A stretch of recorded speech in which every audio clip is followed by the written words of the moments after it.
to see everyone. Welcome back to another in our series of 15-minute workouts. Little explore of the site in little bite-sized chunks. I'm hoping that they're going okay and people are enjoying them, finding them useful. If anyone has any ideas or any topics that they'd like us to cover, please email either anyone at LiteracyPlanet, either myself or Mary. I think you should have our email addresses via the website invite. But yeah, if you can think of anything that you'd like us to cover or like us to go over, by all means let us know. Happy to look into any aspect that you feel is useful.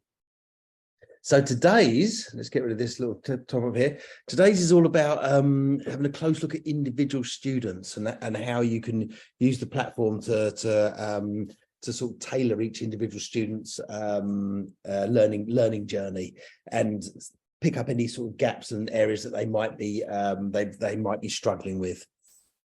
So again, it won't take long. Probably only be a sort of 5-10 minute whiz around, and then we've got our chat screen at the bottom to our Q&A thing at the bottom to fire any questions over that you may have.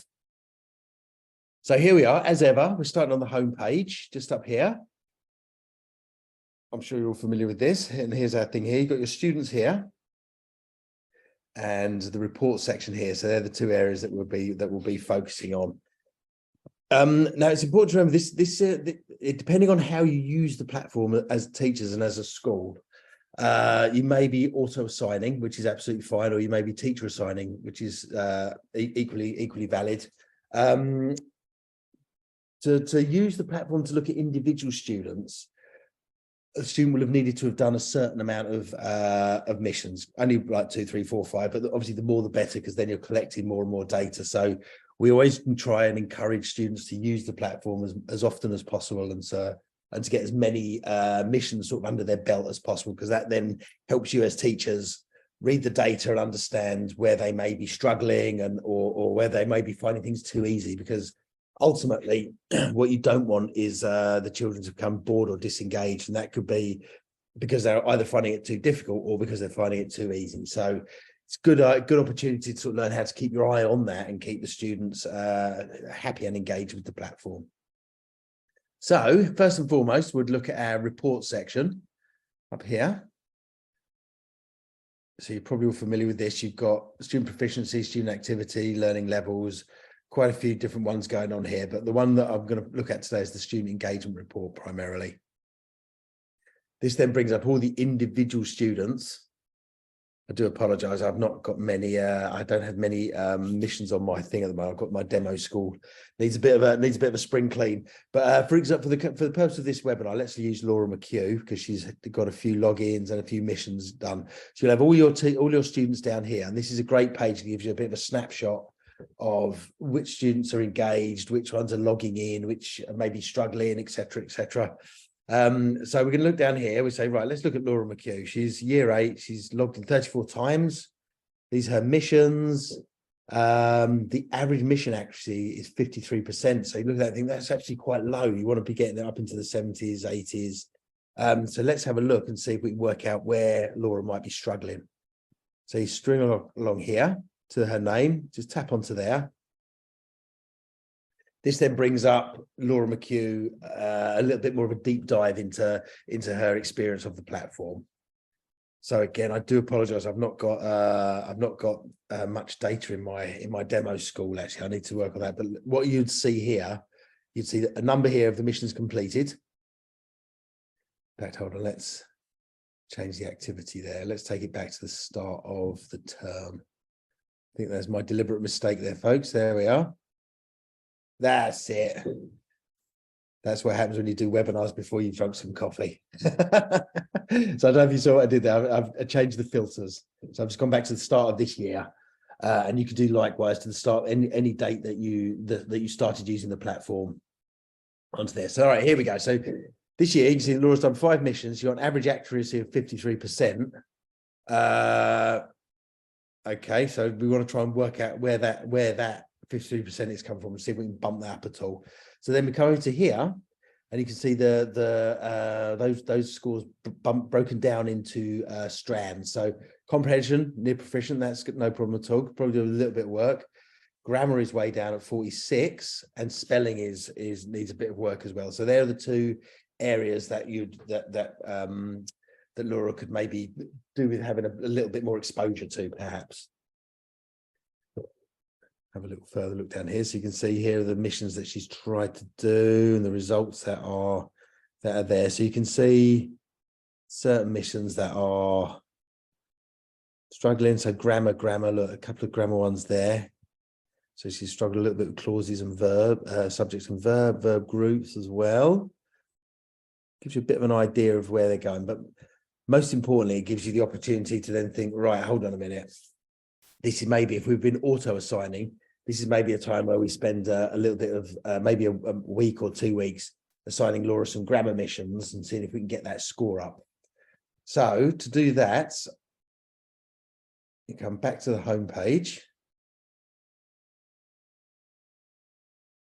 There we go. And we assign a task. I'm sure you're familiar with this thing here. So you assign a task there. Laura was in year 8.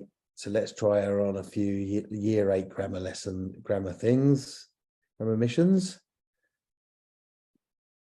There we are, brings up all the missions. We find anything that looks particularly of interest. Let's start at the top. So we could do possessors. You can find Laura there, and you could assign that mission out. That's it. As ever, I like to kind of change that to just a couple of weeks, so it doesn't stay on there too long. Now Laura has that grammar mission to do before she can do anything else. It would have locked her platform. And the idea being that you can maybe even do a couple more. So you could perhaps let's do her satire as well. There you go. So you can assign as many as you like. Maybe you don't want too many on there because you don't want to sort of overwhelm the students. But with that in mind, you've got like a couple of missions there that Laura can work at, and then you as teachers can keep your eye on that student engagement page, and hopefully you begin to see that 46 turn to 56, turn to 60, turn to 70. So you'd hope to see a sort of progression along the way. So yeah, quite a useful tool, the student engagement report and the individual report. So with that, you have, sorry, I forgot to show you the strand report as well.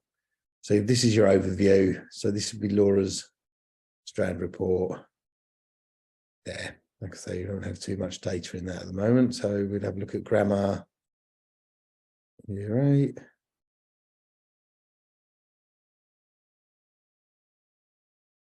There we go. So that would be what you would then keep your eye on. So these are all the missions that we have, the attempts that she's done, the missions that she'll see. So the ones that we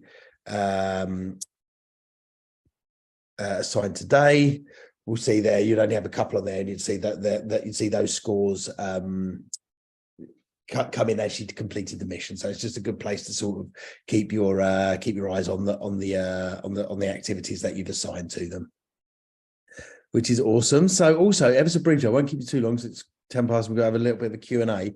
But regarding the students, so for example, we talked about here, so that this page gets you into the individual students. This is where you can begin to look at changing learning levels as well. So if you've got a student that's doing particularly well, we'll say, let's have a look at, say, Andrew. He might be doing particularly well at his year 2 phonics missions, for example, or his spelling missions. So you might think, right, do you know what?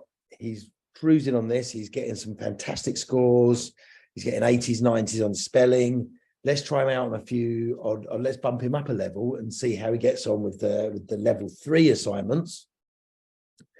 Quite a straightforward thing to do. You just highlight that particular student, and you go to set learning level. This brings up that student in here. See Andrew H. And you have your year 3 there. There we go. And then Andrew Horner, it doesn't appear on there because he's still on year 2, as that's the year that he's been migrated to the platform on.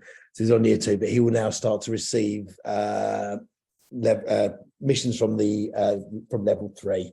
Similarly, you can do it in the opposite direction if you have students that are struggling. So I say I think one of the main uses and the importance of looking at spending a bit of time looking at individual students is that you can pick up you can pick up where they may be struggling, and you can begin to tailor their